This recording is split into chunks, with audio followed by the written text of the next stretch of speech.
Craig Jones just came out and said that CJI 2 is currently on track to lose $800,000 this year. But is that necessarily a bad thing?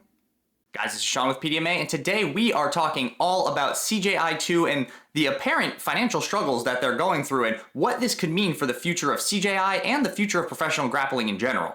But before we get into it, if you guys want to stay up to date with the latest BJJ news, please go ahead and click that subscribe button. That helps me out a ton.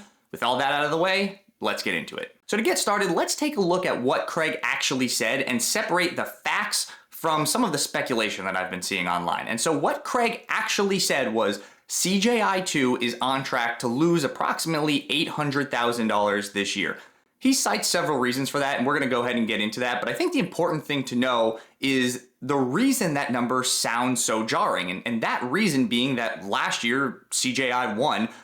It was just such an immense success. They sold a bunch of tickets. They had millions of views on YouTube, and they actually ended up making money. They were able to donate a certain amount of money to charity. And so I think people saw that year one, how much of this like huge success it was, and kind of expected that trajectory to continue. But unfortunately, that's just not really how business works. And it's actually not all that rare in the combat sports world.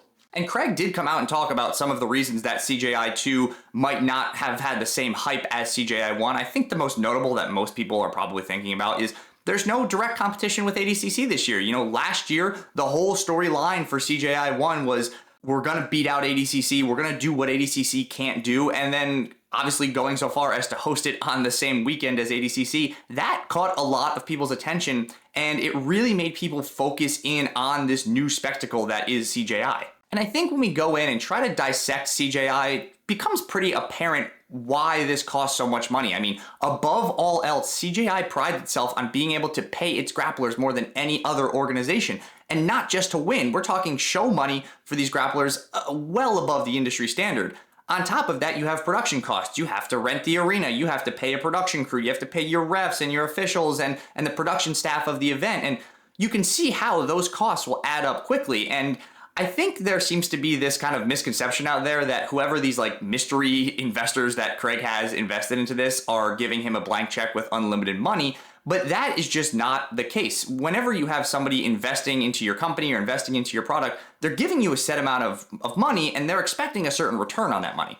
And I am going to go into some of like the actual business philosophy behind that in just a little bit, but first I do want to talk about the fact that an organization losing money like this isn't exactly completely unprecedented in the world of combat sports, and it's really not unprecedented in the world of submission grappling.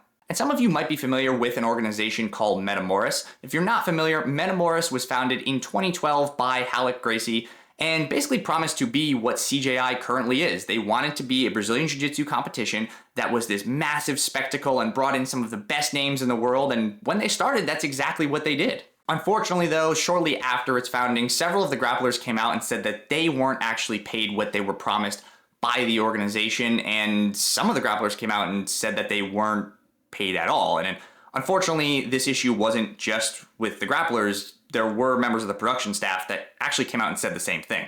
And unfortunately, when they were questioned about this, the organization kind of tried to defend itself and state that these issues weren't happening, and they kind of did that right up until the end of Metamoris. But Metamoris is not the only grappling organization to have similar issues, but I did want to bring them up because I think there are a couple key differences between how Metamoris handled things and how CJI is currently handling things. And for one, as far as I know, all of the athletes in CJI 2 are being paid exactly what they were promised. And I think that's a big thing. You know, if your business is going to take a loss, you have to decide where that loss is going to be. And I think somebody like Craig understands that the last place that those losses can come from is the income of the grapplers.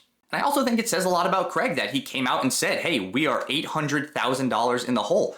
For a lot of business owners, that's not a very easy thing to admit, even if that is part of your strategy, because you're never sure how the public is going to handle that. You know, they might not understand the nuances of business like you do, and they might start saying, well, CJI is a failure, but Craig came out and was pretty candid about where CJI is at financially, and I think that's a big difference between how he's handling things versus how it was handled in the case of Metamoris. But so now let's talk about exactly how businesses operate, because you might be sitting there, rightfully so, wondering how does a company operate if they have $800,000 in losses in their second year? I mean, that seems like a huge number, and it is.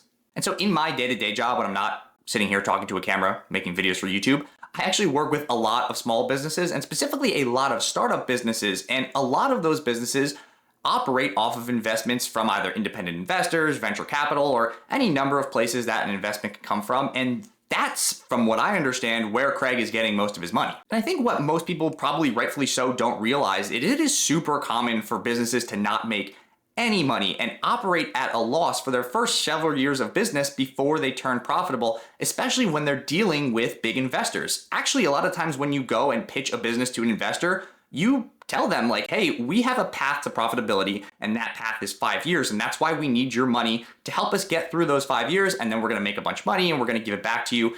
That's typically how that conversation kind of goes. And actually the most famous example of this that, like, if you go to business school or you talk about this stuff that people always use is Uber. And so Uber was actually founded in 2009 and didn't turn a profit until 2023. And you might be asking yourself, how does a company do that? How does a company exist without making a profit for that long? And basically, in the case of Uber, without getting too much into the business details, they're like really, really good at telling investors like, hey, we're going to make money, just stick with us for a little bit. And ultimately in 2023, that's what happened. Uber had its first year of profitability. And now to bring it back to submission grappling, and sorry for all the boring business talk, but it is kind of relevant. I don't think this number of $800,000 as a loss for CJI is as big of a shock to the people running CJI as it is to the average person hearing this number. Now, it does seem like Craig is kind of making a big deal about this $800,000 number, and, you know, rightfully so. Maybe he thought that they were going to lose $500,000 or $400,000, and maybe $800,000 is more than they were planning on losing. But if I had to take a guess, I would assume that the investors, Craig, and anybody else involved in the production was expecting a pretty big loss. And sometimes that's okay, because what they're doing is they're making an investment. You know, they're making an investment in CJI, but ultimately they're making an investment in submission grappling. I really think what's going on here is that they're aiming for this rising tide floats all ships thing, where they're using CJI to grow the popularity of submission grappling. And so in future years, the audience that you can sell this to is going to be much, much bigger. So yes, we're going to take a loss right now, but 4, 5, 6 years down the road, if submission grappling heads on the trajectory that it's heading, they're going to profit a lot. And now it is my favorite part of the video where I get to ask, what do you think? Do you think this $800,000 loss was a calculated loss in order to invest in the growth of submission grappling? Or do you think somebody screwed up pretty bad? Either way, please let me know in the comments and just let me know your general thoughts about CJI 2 down there. I selfishly believe that I have the best comment section on YouTube. We have some great conversations down there in the comments, so please let me know what you think about this whole thing. With all of that being said, I just want to say thank you guys very much for watching, and I will see you next time.